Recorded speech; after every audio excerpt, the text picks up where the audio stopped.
goal, they're a good side. They knocked the ball around well and they made us work for it. But again, the second half, same as last week, we got the ball down. We kept her a lot better, which was important, saved our energy.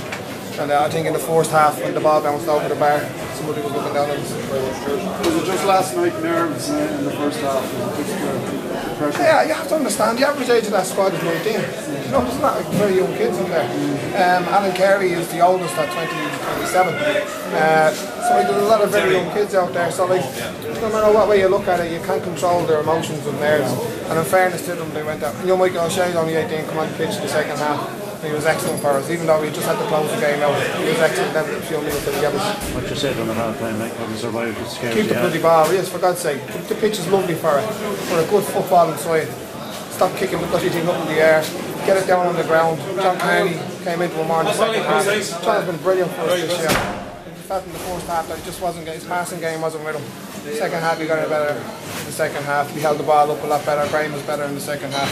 But the most important thing is that we got Davin O'Neill more into the game in the second half. So once we started doing that, then I felt that was when we started taking it. This is a new team, this is your team, and a new era for the club. So what does it actually mean to the team and to Cove Ramblers to be like? It means the world to Cove Ramblers. It's their first ever senior trophy. It's a League of Ireland trophy.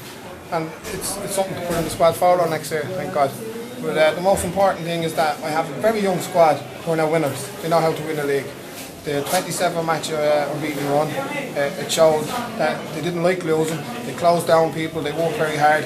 Our shape is very good. And when we have the ball, we have the likes of the Davin O'Neills, Kieran O'Reilly's, Ben Cummins, and Gareth Cambridge's that will change the game for us. So in terms of the most important thing is that because the squad is so young, nobody's going to come robbing them on me like they normally do. We can keep this squad together now for another 3 years, and that's the most important. Most of them re-signed already? Most of them will be re-signed, but again, thank God with the under 23 or the over 23 rule, people won't be in a hurry to come to the door. But I'll keep them. The club know that we have people coming in. It's not about getting money to bring players in, because it takes a special player to come in there to match the work rate, the work ethic, the desire to want to do well. These kids had nowhere to train at the start of the season. We had no training equipment. Everything was going into the development of the ground. Not once did they moan. They just got down, they worked extremely hard. And I think it's safe to say it would only happen in Cork because I'm living down there 7 years. And they're a very unique breed of people down there. I love them. They work extremely hard. They have a desire to succeed that I haven't seen. I could safely say if it was somewhere else in the country and they were treated, or the lack of finances or the lack of facilities, other players would have given up. These lads didn't. Even with 3 down next year, it's going to be very tough to stay up. I mean, how much will you have to add to what you have to stay up? We've only 17 players. And then we're cherry picking from our youth team and our 17s team and our 21 team. So it's no secret we need to get another 2 or 3 players. The fact is, since I've been there for the last 3 years, I have brought in the young players. It's the only way that a club like Cove Ramblers can go is to develop them, take them on. It's what we had a load of tremendously talented individual players that it took a bit of time to turn them into a team. And that's what we've done. So it's important that that work is continued, because there's some great kids down in Cork, and for the sake of signing someone with experience who just wants to go through the motions, I'm not going to deprive a young kid of that place. Were you, did you send to the lads about the score from Kilkenny? I had no idea what the score was, and I still don't know what the score is. 3-1. Kilkenny won 3-1, Chase. Did you not want to know, no? No, I didn't want to know, because, look, no disrespect to Kilkenny, we knew Finn Harris were going to beat them.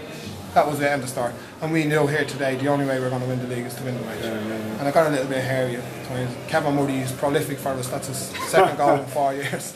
But, it was tremendous. No, we had no idea what the score was. Because like I said, it's young kids, I'm not going in there telling them whatever the score was. But we done our job, that was the most important thing. What is Derry for the Stanley Cup? Sorry? Draw's been made, away to Derry for the Stanley Cup. We're away to Derry, are we? Doesn't matter, don't care. That was the most important thing there. But as a manager, like, you're proud of small. Without a shadow. Very good career yourself. Well, like, in terms of winning something, this is without a shadow. Guys, thanks very much. Sorry, could have blew her up a bit earlier, you know that? Yeah, God bless. Without a shadow. But like, if I'm honest with you, and I didn't want to get involved in there, because the most pride I have now is for the group of kids in there who put so much effort without more. That's where all my pride comes from, them kids in there to me. If they hadn't done it tonight, do you think it would have been really hard if it had to be a playoff? And psychologically, yeah, because like Finn Harp's there now that they're winning 3-1. Finn Harp's won a great run. We had 7 wins on the trot. We had to get together to win that league, and that says a lot about us. Finn Harp's are a fine side, but you could see after the draw last week against Athlone how their heads went down. Just looking at them, you could see. So Paul has a huge job. And for the sake of football, I hope Finn Harps go up, because Finn Harps are they're a fabulous football side, and I enjoy playing them because we bet them twice throughout the months, and they bet us once. But every match was competitive. There's a lot of good football in it. They have a great fan base up there. Paul Hegarty is an absolute gentleman, and I really hope that Finn Harps go all the way now. Good stuff. Stephen, thanks very much. Best of luck to you. When you lost 2 out of your first 3 matches, did you believe at the end of the season you'll be where you are tonight?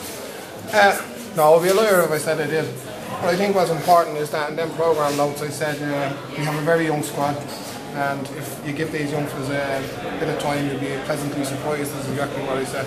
I didn't realise we were going to be that pleasantly surprised, to be honest with you. But overall, it just shows that they've grown boys into men over the course of the season. Okay. Stephen, thanks very much. Thanks very much. Okay. Could I get Alan in?